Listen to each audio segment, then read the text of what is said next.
Hayi bafethu kwaningi okwenzakalile kwi-Outlaws namhlanje bafethu. Hayibo usihle hayi kuningi okwenzakalile empilweni yakhe. Yabona ukwanele useyazi phela bafethu ukuthi kwenzakalani. Gcinethoye le ndaba. Uyithola kanjani? Umuzwe ekhuluma noBandile evakashile. Kuthi kusenjalo ngala nanga uhlali uyimisele ngokuthi nje ambulale uRuru. Nakhona futhi nabo ubudlelwane bakhe benoDumsana phayana uSibalikhulu uDlamini ubaba kaKwanele kuyaqhubeka. Hayi bafethu iningi into eyenzakalayo kwi-Outlaws. Ama-episode awu2 la waphumile. Hayi sekuyasho ukuthi sekuyela emaphethelweni asigibeleni phezukwayo bafethu. Njani bafethu, igama lami ngu-Azadi. Welcome to my channel. Namhlanje sizokhuluma i-Outlaws njengoba ikhiphe ama-episode awu2 kule nyanga esikuyona ekaDisemba kuyinamhlanje. Bafethu hayi ithe iqala iqhubeka kulento igcine kuyona. Ngiyakhumbula phela ukuthi uhlali enyakalo bambe ovakashela ubaba uDumsana phana becela usizo kuyena. Baqhubeke basho bafuna ibhangu nemali khona bezokwazi ukuqhubeka nebhizinisi lani lokujoja inkomo. Hayi kuthi kusenjalo kuba bavela ikhiphe isinqumo sokuthi yazini ke madoda kufuna nenze kanje, nihambe niyojoja pha kwa-Okhabeni ngoba phela niqedanga nina. Nafike nenza into nayenza nayisho inkomo eziningi laphayana uBandile usaphila. So kumele nizame ukulilungisa lento leyo. On the other side of town bafethu nangu uLeruo noguma wakhe bafihla ugogo wakhe. Awakusebuhlungu kanje umama laphayana uyafunga uthi ngizuba thola labantu abakwenze lento mama. Please believe me ukuthi ngizobathola. Ngizokwazi ukuyiphisela kubona ukugcina igama lakho lihlezi li right. Hayi bafethu ishubile.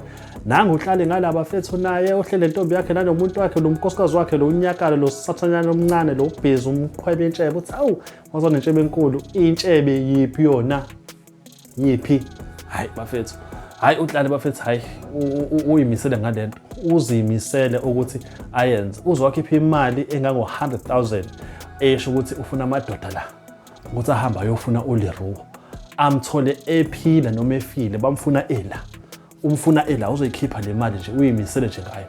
Kwathi kunjalo futhi nakhona ufuna ukuthi amadoda aphume ahamba ayothola uBandile khanjeke lapha lesplazini Okhabeni kudutshule kasane kuqhothe kasane kudutshule kubulawe kwasani ukuze kutholakale uBandile. Bathathe zonke imfuyo ekhona inkomo noma yini babulale wonke umuntu okhona babulale nonkosikazi wakhe babulale nobani nondodakazi. Bafuna futhi phezulu kwalokho ukuthi ke ufuna umthole ephila uBandile ambeke la ambona athi ya wena afuna ukumbulala nje straight ayikho enye into. Uhlala bafisa inhliziyo embi unenhliziyo embi. Kuthi ngalaba bafethu uLeruo nomngani wakhe bayahlanganisa lento bazoyimisa kanjani ngoba sekuyavela ukuthi ikhona ama connections akhona uhlale awenzayo. Ama moves akhe asuspicious ngoba already uBandile ukuthi aza afune ukumbulala khonto ekhona bagcina sebekutholile lokho ukuthi ngenza ukuthi uhlale is somehow working with umuntu othile. Umngani kaLeruo lo hamba wayokidnapha lo mfana omosa lo mncanyana ola kanjena uhlala yena oculayo kwathiwa hey wena uzocula wona ukuthi zithini inhlelo zalomuntu. Wakhipha wakamafayela ukuthi kwenzakalani kanjani. Yayibo yonke lento leyo.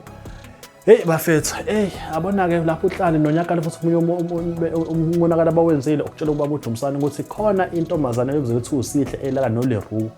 Lapho ngoba bemtshela lento le akazi ubaba uDumsana ukuthi ukuthi abazi nabo ukuthi uDumsana uyamazi umsihle umayokazana wakwakhe undodana. Ubaba madoda kuyi-breakfast ingane ibone lento sayibo baba ngibuka kabi kanje ngathi ufuna ungibulala awu nawo baba basho hayi cha mntanami kanjani ngikubona ingane sekanje kanti ubaba uyabuka ukuthi we le ngane le kanti nakhona futhi lapho kusenjalo sesathi sayifihle lento yakho usihle efika sovashela uBandile lapha namtshele ezabhoqa bathi la uBandile yeyona sihle wena usisekhe phela musufile phela imizi eziyitezi lezi lapha phezulu kanti umfana ula ezantsi ukwana uyilalele yonke into abayikhulumayo.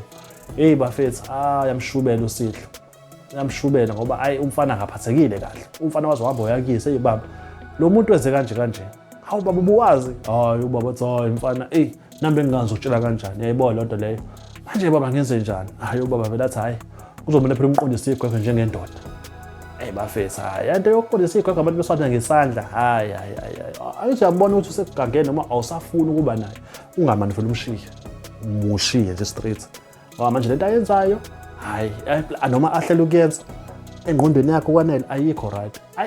Esayihlela kunjalo waya khona waqhubeka naye impela athi hayi cha uyoyenza lento impela athi hayi uyoyenza akajiki hayi nangempela bafethu iphele kubuhlungu umfana lo okwanele engasamshayi kanje untombazana lo usihle kamereni emshayela lokho kuphela ukuthi akafuni ukukhuluma iqiniso onqambela amanga wena ubani uleruwo yonke lezo yombuzo leyo into enjani leyo uyibiza ngokuthini into enjalo bafethu hayi hey wonile usihle angiphiki okuningi futhi uwone engazi ngoba phela nakhona futhi uqanjelwa amanga akazi kodwa lento eyenzakalayo hayi bafethu yabo hayi bafethu siphela namhlanje sihloko sanamhlanje sikuchazelwa i-Outlaws. Please don't forget to subscribe and like my channel and press the bell button khona uzokwazi ukuthola ama-notifications whenever I drop these videos.